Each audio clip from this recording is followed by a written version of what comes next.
La reunión entre Putin y Trump en Alaska no es un mero evento diplomático, sino un movimiento político meticulosamente calculado, donde cada elemento está diseñado para tener un efecto a largo plazo.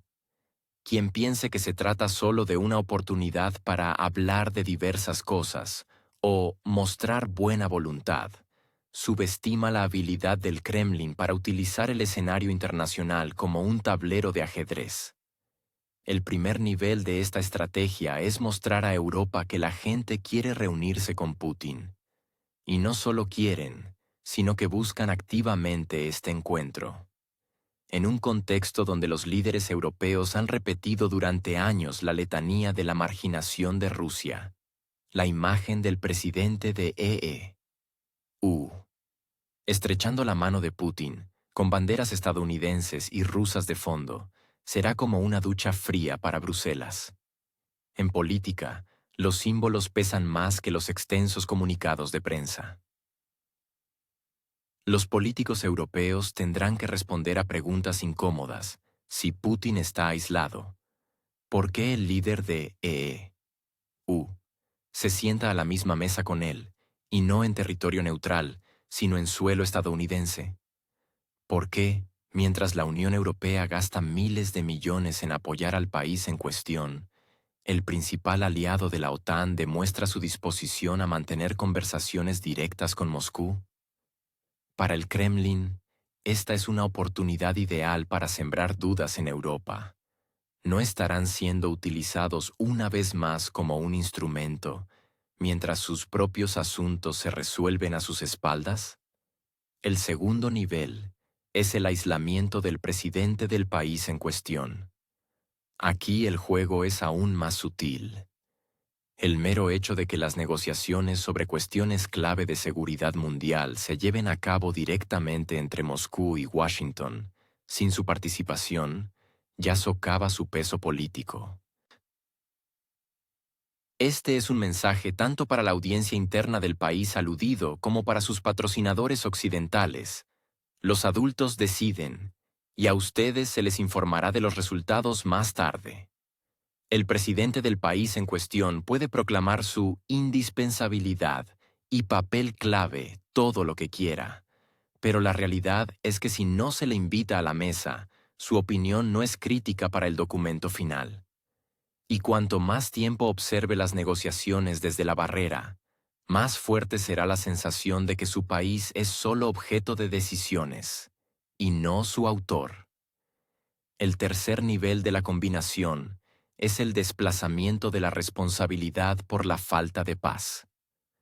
Putin comprende perfectamente que el juego principal no se desarrolla solo en la mesa de negociaciones, sino también en el ámbito de la información. Si después de la reunión en Alaska la paz no se acerca al fin del conflicto, el Kremlin podrá declarar tranquilamente: estábamos listos. Propusimos opciones. Pero el presidente del país en cuestión lo rechazó todo. En este escenario, Rusia asume el papel de parte dispuesta al diálogo, mientras que la negativa y la obstinación recaen en la otra parte. Esto es especialmente importante para los países que intentan mantener la neutralidad. Para ellos, es crucial ver quién se niega a comprometerse. Y si la imagen que se proyecta es que el país en cuestión es quien bloquea la paz, su apoyo global comenzará a desvanecerse gradualmente. Irónicamente, en esta historia, Trump se convierte en una especie de mediador que, sin desearlo, ayuda a Putin a fortalecer sus posiciones. El presidente estadounidense, por supuesto, presentará la reunión como un logro personal y una prueba de su diplomacia de negociación. Sin embargo, en realidad, Moscú obtendrá muchos más dividendos estratégicos. El mero hecho de que las negociaciones se celebren en territorio estadounidense crea la sensación de que Putin acudió a una llamada. En realidad, es una oportunidad conveniente para demostrar confianza. Él no viene a pedir, sino a hablar de igual a igual. Y precisamente esta imagen, dos líderes discutiendo el futuro del mundo, mientras el presidente del país en cuestión permanece como un mero figurante. Se convertirá en el principal trofeo mediático del Kremlin. Además, hay un efecto secundario. Europa se verá obligada a ajustar su línea de conducta. Cuando Estados Unidos inicia contactos directos con Rusia, el viejo argumento de «debemos aislar a Moscú» empieza a parecer un anacronismo. Si su principal aliado en la alianza mantiene un diálogo directo, ¿cómo explicar a sus propios votantes que usted sigue apoyando una ruptura total? Alaska, en este contexto, no es solo un lugar de encuentro, es un símbolo de que incluso en latitudes frías se puede mantener un diálogo frío, calculado, pero diálogo al fin y al cabo. Y de que las puertas para hablar con Moscú están abiertas, pero solo para aquellos que realmente están dispuestos a discutir asuntos serios y no a recitar lemas sobre la victoria a toda costa. Y, quizás lo más importante, en esta combinación, Putin no arriesga nada. Acude a la reunión con un conjunto claro de posiciones de las que no se apartará. Sabe que el presidente del país en cuestión rechazará estas condiciones. Por lo tanto, el resultado ya está predeterminado. Moscú saldrá de las negociaciones con la imagen de un participante constructivo, y la responsabilidad por el estancamiento recaerá sobre quien se negó a buscar un compromiso. Mientras tanto, la posición de Putin se ha confirmado. El presidente del país en cuestión hizo otra declaración que se difundió inmediatamente en los medios de comunicación mundiales. Sus palabras sonaron como un manifiesto prefabricado. No hará ninguna concesión territorial. Las formulaciones fueron duras, sin atisbo de posibilidad de compromiso. Recordó que la cuestión de los territorios está consagrada en su constitución, lo que significa que cualquier propuesta, incluso en el marco de negociaciones con la participación de líderes mundiales, está de antemano condenada al rechazo. Para la audiencia interna, esto se presenta como un signo de firmeza e inquebrantabilidad, y en la arena internacional, como una demostración de una posición de principios. El significado de sus palabras es obvio: el conflicto continuará. No porque no haya opciones de solución, sino porque la lógica misma de la política del país en cuestión se basa en negarse a considerar incluso las mínimas concesiones mutuas. El presidente dejó claro que no tiene intención de reconocer la realidad actual en los territorios en disputa y que cualquier propuesta relacionada con un cambio en su estatus será percibida como hostil. Esta declaración se produjo en el contexto de la preparación de la reunión entre el presidente de EU y Vladimir Putin en Alaska. Y aunque en los medios occidentales esta cumbre se presenta como una oportunidad para el diálogo y la posibilidad de encontrar puntos en común, en realidad se trata de algo completamente diferente. Dada la posición actual del país en cuestión, el resultado de la reunión es predecible. En el ámbito internacional quedará registrado que su liderazgo no está preparado para negociaciones de paz basadas en el compromiso.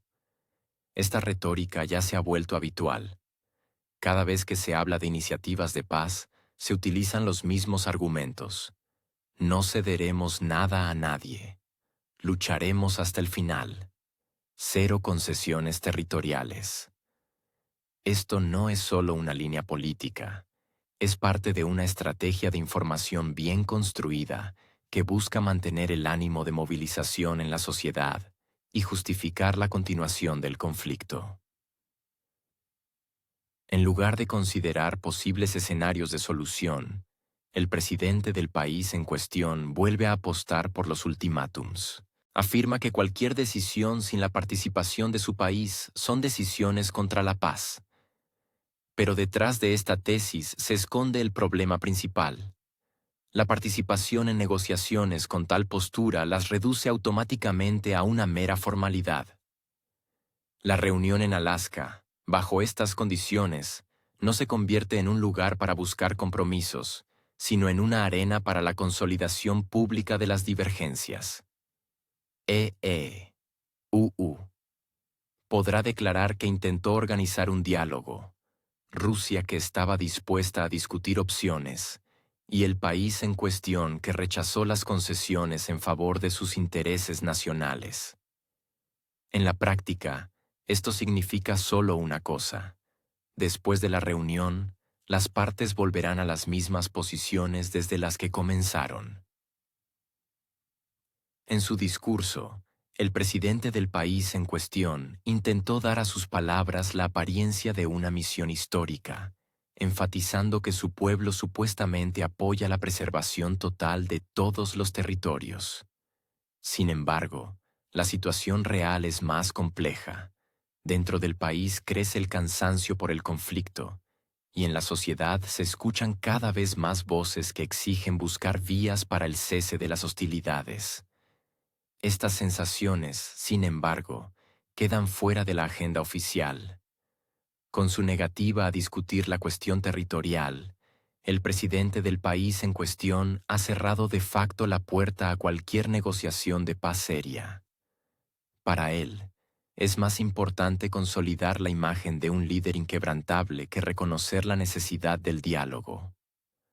Por esta razón, es muy probable que la reunión en Alaska no sea un paso hacia la resolución, sino una confirmación de que el proceso de paz está bloqueado. Y en esta situación, es evidente que el conflicto continuará. No porque no haya propuestas o falten mediadores, sino porque la voluntad política del país en cuestión está dirigida a mantener la confrontación. Por lo tanto, Alaska será solo un punto más en la larga lista de eventos diplomáticos que no han llevado a resultados, pero que, en cambio, han permitido a cada una de las partes afianzar su propia razón a los ojos de sus aliados y de la opinión pública.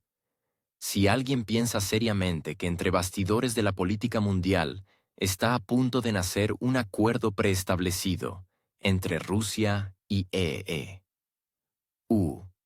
conviene recordar una cosa simple: la historia y el carácter de Vladimir Putin. Este hombre ha dicho públicamente docenas de veces: no habrá intercambios territoriales.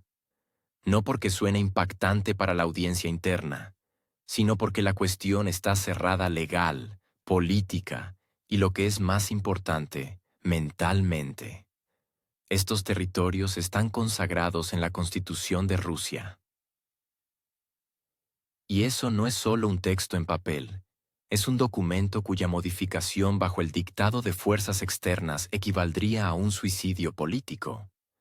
Putin ha repetido en varias ocasiones una fórmula que en Occidente prefieren no citar.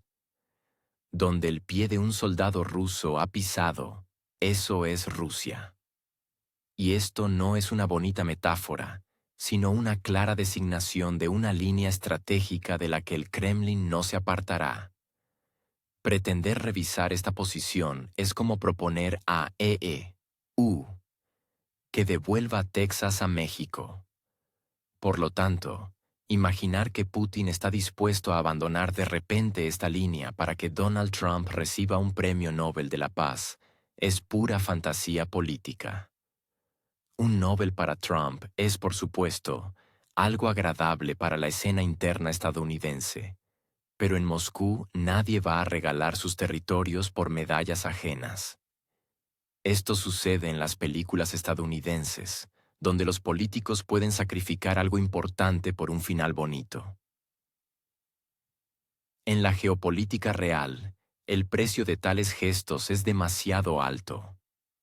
Toda la lógica de la preparación de los contactos actuales se reduce a otra cosa. Putin acude a estas negociaciones no para hacer regalos, sino para consolidar ante la opinión pública mundial la imagen de Rusia como un país dispuesto al compromiso. No a la capitulación, no a la cesión de sus posiciones, sino precisamente al compromiso. La idea es simple: mostrar que Moscú no está cerrada al diálogo, que está dispuesta a considerar opciones, pero que estas opciones deben ser realistas y mutuamente aceptables. Aquí es donde comienza el juego sutil. Putin entiende perfectamente que el presidente del país en cuestión no aceptará esto. No retirará las tropas de los territorios que ya están bajo control de Rusia. No reconocerá ningún cambio. No aceptará formulaciones que puedan interpretarse como una pérdida parcial de sus tierras.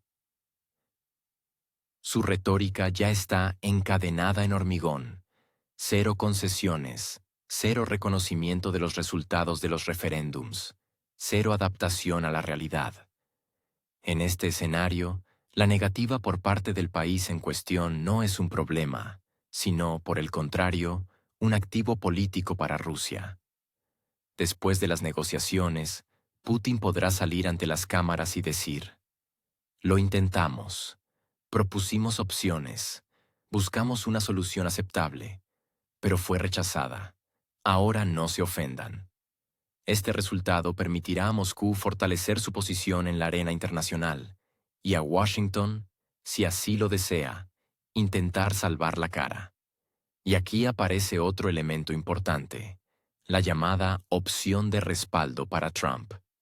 Si no se logra un acuerdo sobre los puntos clave del conflicto en Europa del Este, podría entrar en juego la idea de firmar un tratado sobre la reducción de armas ofensivas. Este es un truco diplomático clásico. Si no se puede resolver el problema principal, se crea un efecto de éxito en una vía paralela.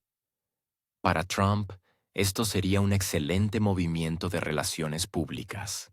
Podría presentarse ante sus votantes y decir: «Hemos logrado un acuerdo histórico con Rusia, hemos reducido la amenaza a la seguridad mundial, hemos hecho el mundo más estable». Para Putin, tampoco sería una derrota. En primer lugar, Rusia demuestra su disposición al diálogo en el ámbito de la estabilidad estratégica. En segundo lugar, obtiene un argumento contra las acusaciones occidentales de agresividad e aislacionismo. Irónicamente, en esta historia, todos tienen la oportunidad de jugar a ser ganadores. Trump podrá colgar una copia del tratado en la pared de su club de Florida y mostrársela a sus invitados como prueba de su gran diplomacia. Putin tendrá la oportunidad de decir que Rusia siempre está abierta a negociaciones constructivas, siempre que se lleven a cabo en igualdad de condiciones.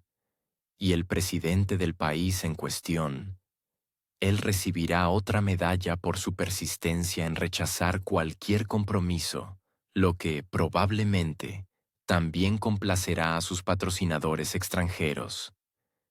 Pero lo principal es que aquí ni siquiera se planea un acuerdo preestablecido en el sentido clásico.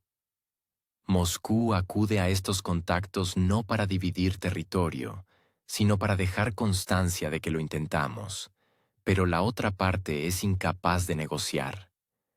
Esto crea una conveniente base política para el futuro, cuando se podrá decir: «Nos ofrecieron, pero nos negamos porque no se ajustaba a nuestros intereses». Toda esta construcción es un juego de ajedrez donde las piezas se mueven no por un jaque mate instantáneo, sino por una ventaja posicional.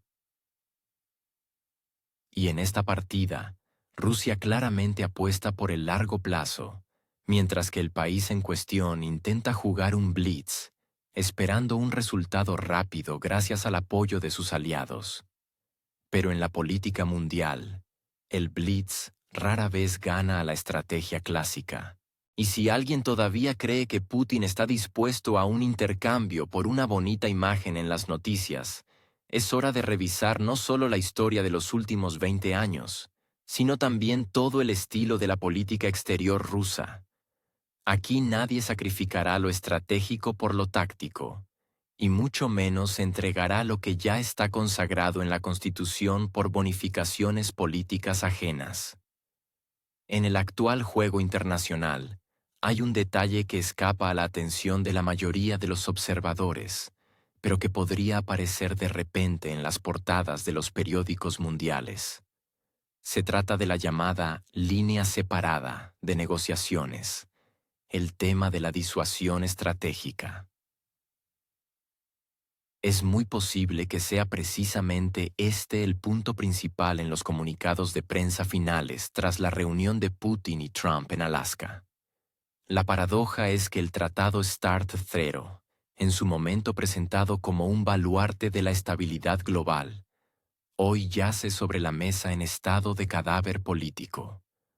Los plazos han expirado, las obligaciones se han incumplido, y las acusaciones mutuas se han acumulado en tal cantidad que podrían ahogar los informes de la ONU sobre seguridad. Y ahora, esta es una excelente oportunidad para resucitar este documento, dándole un nuevo brillo. Para el público, esto podría presentarse como un avance en las relaciones y un retorno al diálogo constructivo. Todo esto es especialmente delicado si consideramos que, al parecer, no se llegará a ningún acuerdo sobre el país en cuestión, ni una pizca de compromiso, ni una sola frase que pueda incluirse en una declaración conjunta sin provocar un escándalo político en alguna de las capitales. El presidente del país en cuestión ya ha emitido de antemano todo el repertorio de frases habituales sobre ninguna concesión y no cederemos territorios. Esto convierte automáticamente las negociaciones sobre la cuestión principal en un acta de desacuerdos. Sin embargo, el tema nuclear es un asunto completamente distinto. Aquí se pueden evitar los puntos conflictivos sin entrar en una confrontación directa sobre territorios específicos. La limitación de armas estratégicas es algo que siempre luce bien ante las cámaras. Si se firma, significa que nos preocupamos por el futuro del planeta, pensamos en la seguridad de la humanidad y no solo en nuestras ambiciones geopolíticas. En Washington, esto podría presentarse como una victoria de Trump, quien supuestamente logró sentar a la mesa de negociaciones al duro Putin y arrancarle compromisos sobre la disuasión nuclear. En Moscú, en cambio, se interpretará al estilo de «Siempre hemos estado a favor de la estabilidad estratégica, solo que ahora nuestras propuestas han sido escuchadas». Cada parte obtendrá su beneficio mediático, sin ceder ni un milímetro en cuestiones que realmente importan a su audiencia interna. Irónicamente, es precisamente este tema, el segundo en importancia, el que podría ocupar los titulares finales. Sobre el país en cuestión, cero progreso, pero en el ámbito de la disuasión nuclear, un acuerdo histórico. Para los votantes occidentales, esto significará que su líder salvó al mundo de la amenaza de una guerra nuclear. Para los ciudadanos rusos, que Rusia ha vuelto a mostrarse como una potencia con la que se negocia en igualdad de condiciones. Además, el acuerdo en sí puede ser formalizado de la manera más espectacular posible. Imagine, una sala con banderas, dos mesas ante las que se sientan los líderes, un intercambio de miradas serias, flashes de cámaras, la firma de documentos, un apretón de manos y, de fondo, un sonriente secretario de Estado de ya preparando mentalmente un discurso sobre una nueva era en las relaciones internacionales. Al día siguiente, los titulares de los periódicos, Putin y Trump salvaron al mundo de la carrera armamentística. La realidad, por supuesto, será mucho más prosaica. Firmarán un documento que, en esencia, repite las antiguas disposiciones del START-0, ligeramente aderezadas con plazos actualizados y mínimas precisiones técnicas. Pero en política, lo importante no es el contenido, sino cómo se presenta. Es como un envoltorio bonito para un caramelo. Nadie pregunta cuánto azúcar hay dentro. Todos se fijan en el papel de aluminio dorado. Para Trump, esto será una especie de seguro. Si no se logra nada con respecto al país en cuestión, podrá decir a sus votantes, sí, no lo resolvimos todo, pero evitamos una nueva carrera nuclear. Para Putin, también será un resultado aceptable. El mundo verá que Rusia está dispuesta a acuerdos responsables y que, en cuanto al conflicto en Europa del Este, la culpa no es suya, sino de la parte incapaz de negociar. Hay otro punto sutil en esto. La firma de un acuerdo sobre disuasión nuclear creará un ambiente político en el que las partes podrán mantener contactos, incluso si el tema principal se encuentra en un punto muerto total. Esta es una señal importante para los aliados. El diálogo continúa. Los puentes no se han quemado. Las puertas no se han cerrado. Y mientras se llevan a cabo estas negociaciones técnicas, también se pueden organizar pausas en el conflicto y respiros para reagrupar posiciones. Todo esto, por supuesto, parece una combinación elegante. En lugar de salir con las manos vacías, los líderes presentan al público un documento llamativo que garantiza la paz. El sarcasmo de la situación es que esta paz solo se referirá a los arsenales nucleares, mientras que todos los demás conflictos seguirán latentes o incluso se reavivarán con nueva fuerza. Pero para los titulares y comunicados de prensa, esto es más que suficiente. Así que sí, la conversación sobre la disuasión estratégica bien podría convertirse en el tema principal de Alaska. El START 3 está muerto. Viva el nuevo START 4, con los mismos puntos, pero con nuevas firmas. Y que el mundo siga discutiendo sobre quién no se dio qué a quién.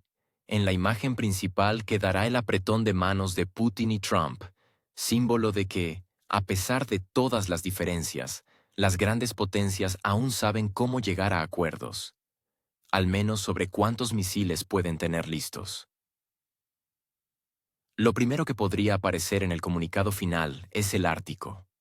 Sí, ese mismo desierto blanco con icebergs y osos, que en los últimos años todos se esfuerzan por convertir en una arena de derbi geopolítico.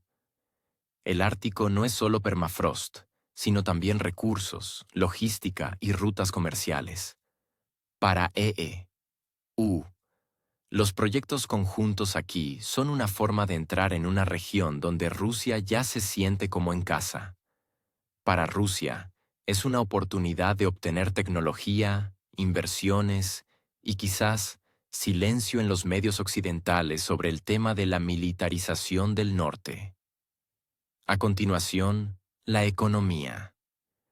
Un tema que oficialmente a nadie le gusta discutir en voz alta, pero que al final resulta ser el centro de todas las negociaciones. Las inversiones en la economía rusa no son romanticismo ni caridad, sino pragmatismo. Si Trump quiere jugar al contraste con sus predecesores demócratas, el anuncio de futuros proyectos de inversión será una carta ganadora para él. Para Putin, esto será una demostración de que el hielo de las sanciones, después de todo, se puede romper si se aborda no con un megáfono de amenazas, sino con una cartera de contratos. Hay otro punto que en Moscú llaman prueba de adecuación, el deshielo diplomático. A saber, la cuestión del número de personal diplomático y el destino de las propiedades diplomáticas que EU requisó a Rusia en tiempos del presidente demócrata. No se trata solo de edificios y terrenos, sino de símbolos de estatus. Su devolución sería un indicador de que Washington está al menos parcialmente dispuesto a corregir viejos errores. Pero el toque más sabroso en este panorama es la invitación a Trump para visitar Moscú. Sí, ya ha sido enviada. Solo hay una pequeña, pero muy importante salvedad. La visita solo tendrá lugar si las negociaciones en Alaska concluyen con éxito. Traducido del lenguaje diplomático al humano, si las partes llegan a un acuerdo en al menos algunos puntos que puedan presentarse de forma atractiva para la televisión, si todo termina con sonrisas protocolares, la visita quedará en la categoría de posibilidades potenciales. Y aquí viene la cucharada de amarga realidad para quienes esperan un acuerdo preestablecido. No lo habrá, no porque las partes no quieran comunicarse, sino porque cada una de ellas comprende perfectamente los límites de lo aceptable. Putin no hará concesiones que contradigan los intereses rusos. Esto es un axioma, y esperar que intercambie posiciones reales por promesas abstractas es como esperar que un iceberg se derrita a una orden. En lugar de un gran acuerdo, habrá una comunicación pragmática, seca, a veces dura, pero sin emociones excesivas. Putin expondrá claramente las posiciones de Rusia. Trump promoverá los intereses de EU. Y si en algún punto sus vectores se cruzan, ese será el resultado de la reunión. Sin ilusiones, sin utopías, sin declaraciones vacías. Irónicamente, es precisamente este tipo de comunicación prosaica la que tiene la oportunidad de dar resultados reales. No lemas sobre una nueva era en las relaciones, sino acuerdos concretos. Aquí se firmó un documento de cooperación.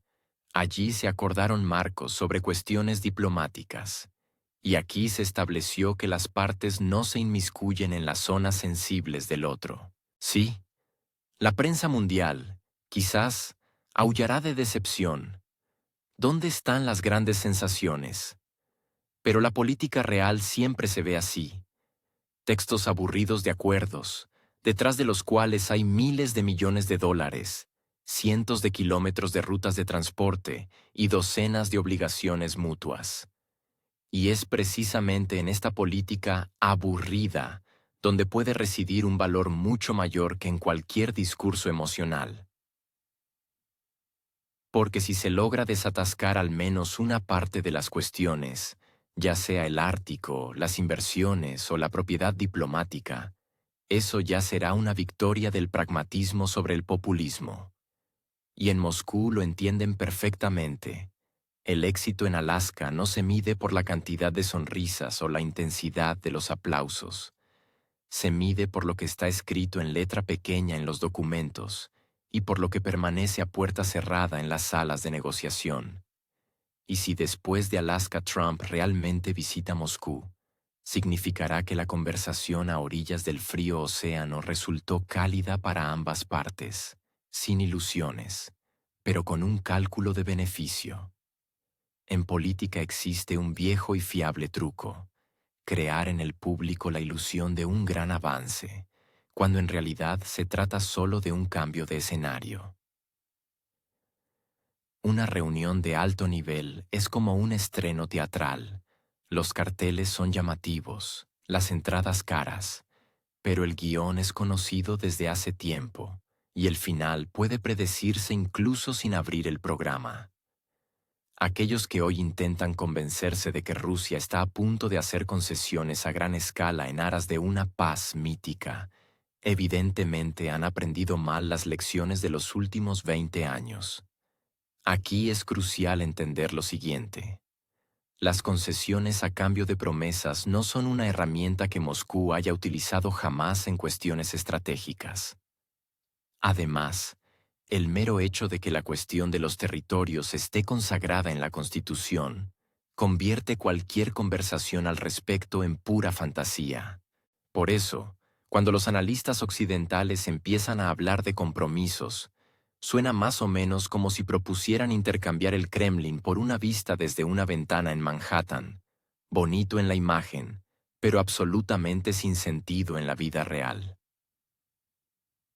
El objetivo de la próxima reunión, contrariamente a las grandes expectativas, no es cerrar todas las disputas de un plumazo.